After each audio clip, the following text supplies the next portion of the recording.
来看台中乌日5公路1号徛街透早着火，一对母仔互救出来时已经无喘气，嘛无心跳。落尾查囝嘛是救无回来，妈妈是搁伫家护病房。警方初步调查是发现讲有可能是进前睡厝的查甫人放火，伊是先驶车把库弄入去，甲出入口挡掉的，煞来厝就着火了。警方即摆嘛已经抓到这个嫌犯了。 台中乌日这铁片厝发生火警，消防队光烟无水线拍火，虽然马上将火拍花，毋过受困伫厝内一对母女被救出来时阵已经无生命现象。因为是铁皮的关系，那燃烧的温度很高，连1楼那个里面窗的铝框都烧融哦。母女被困在西南侧的房间里面。那病患到我们现场，到医院的时候呢，就已经没有呼吸心跳。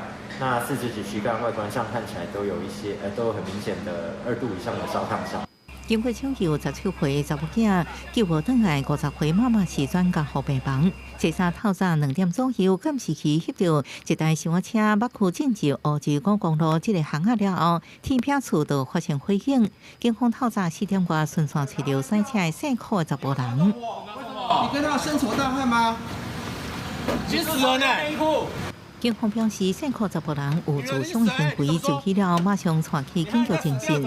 初步了解，姓柯查甫人原本向伤者睡厝，不过因为今年初，姓柯查甫人甲伤者发生纠纷，被要求搬走，就扣分故意放火。他奇怪，他为什么每次都在那边晃来晃去，而且在那边不晓得行为怪异才去装的。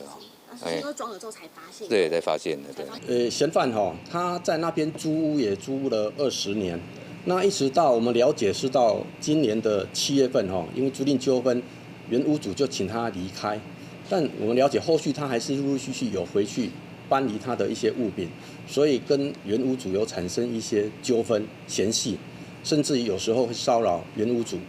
警方表示，双方目前已经无洗厝关系。姓柯查甫人犯案进前，将监视器全部破坏，犯案动机明确，已经报请检方后双向杀人加公共危险罪嫌移送侦办。